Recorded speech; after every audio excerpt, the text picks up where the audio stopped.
I look terrible and I apologize. I should be looking my best. But I have to take advantage of when I'm in mode to provide information on anything that has to do with decolonization and homeland invasion, the state we live in, almost completely globally. And so, one of the things I would rather have people focus would be on what I'm teaching instead of on what I'm wearing.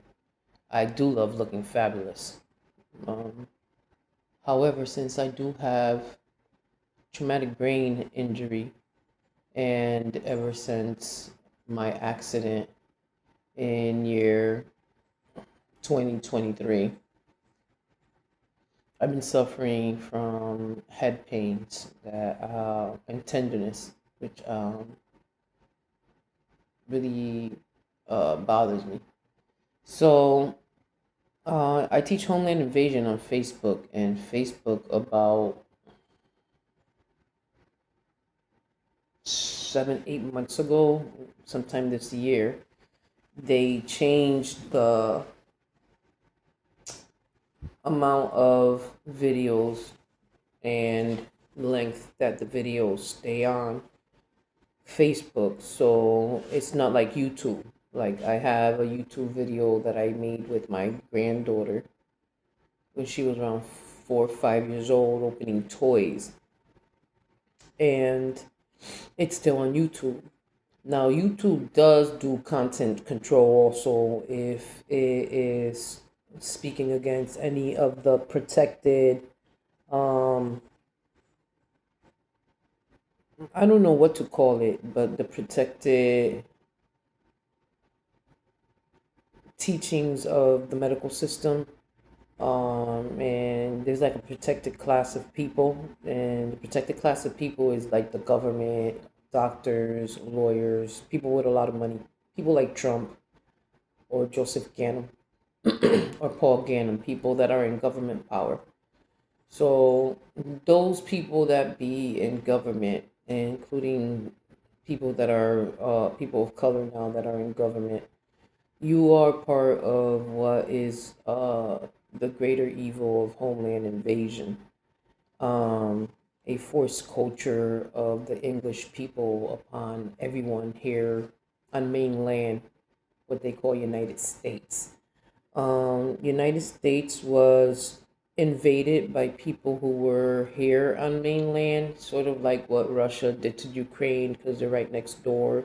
They wanted to expand, they wanted to take lands, and at the cost of losing, killing people, having people lose their lives over the crime war culture that they have approved because they write laws, or they write these words, put them together and call it laws, and then they also created printing money. So it's a very detailed system when we're talking about colonization and homeland invasion and having to decolonize. Um, since America is a forced culture upon our lands, um, it's like we have to start having conversations to see what would have led people like George Washington and the English to want to fight with the British, and what would have led for the European people to supposedly try to seek a place where they would receive refuge, because supposedly they had to leave Italy, they had to leave Portugal, they had to leave Spain because of war crimes, just like Russia on Ukraine and Israel on the Gazans. Like they just never stop. They abusing, people that are not prepared for war or are down with war crime culture, or these disputes, and they have to be involved in being part of harm made by evil men, because of their desire to expand and take given uh, properties that people have already claimed, or land or homes or agriculture, including rivers, that people have already claimed to be part of not only the immediate people that are there, but in their family for thousands of years.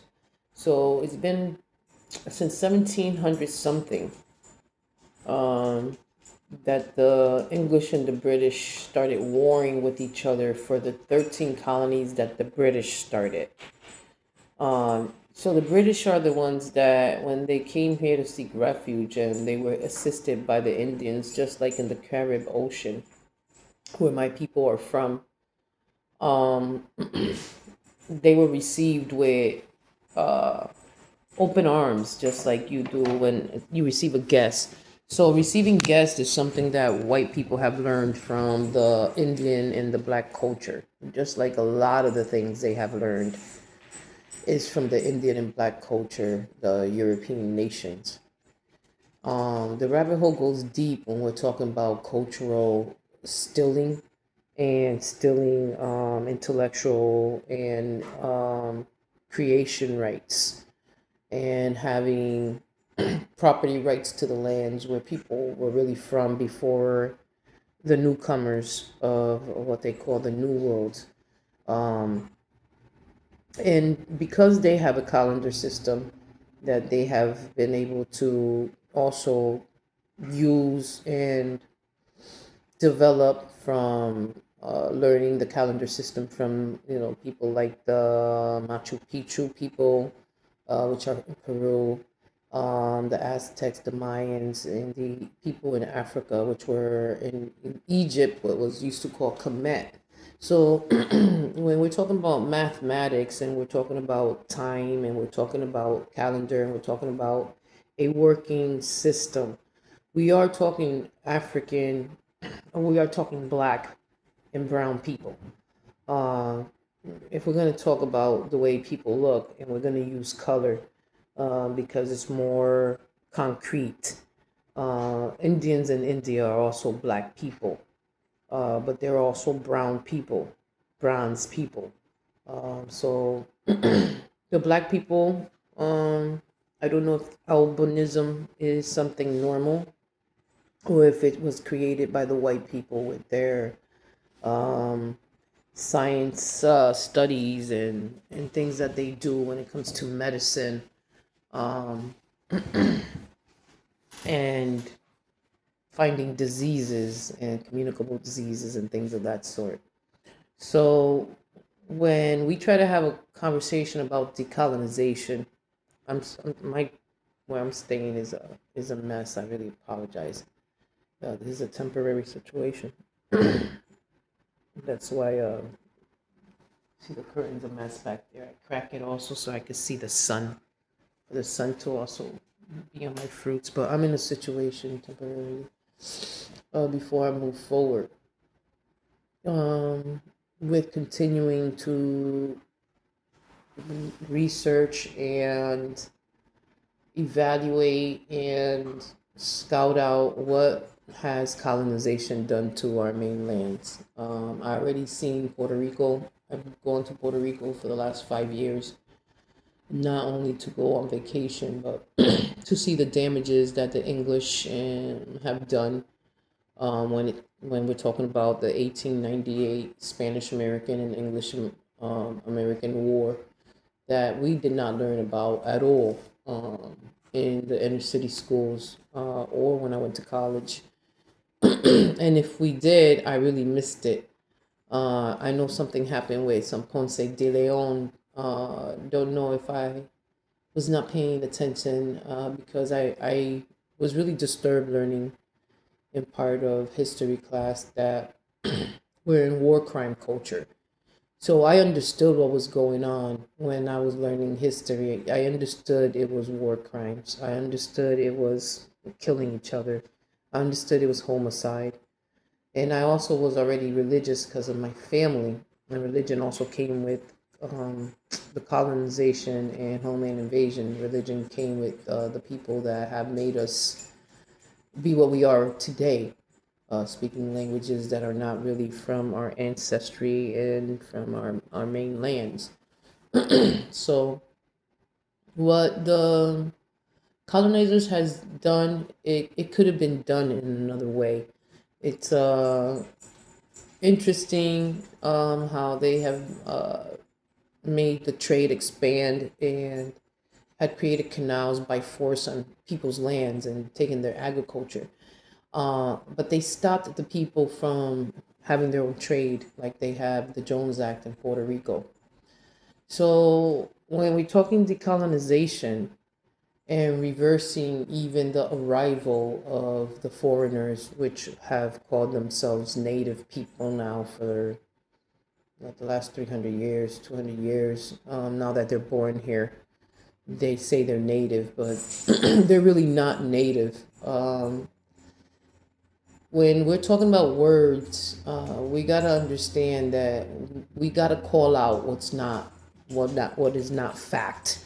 We gotta call out what when there is evidence of where people are really from, genetics, history, and where gods have put people, and how people have been able to travel, and for the reasons they've traveled without war crime culture before the homeland invasion that we are in now, and how it's destroyed a lot of the health of not only our people, the health of the animals, and the health of our air, the health of our land, the health of our air and our water. So when we're talking decolonization, we're talking about reversing, especially in places that have a lot of African and Indian diaspora here, because we are in homeland.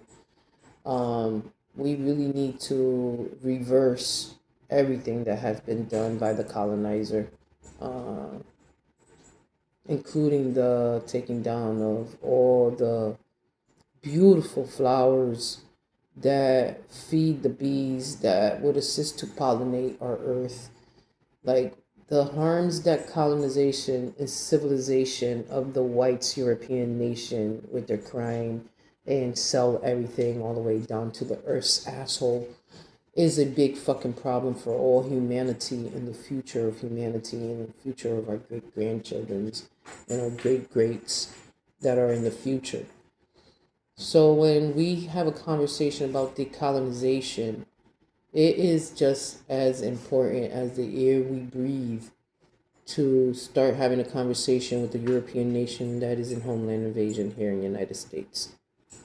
Thanks for tuning in.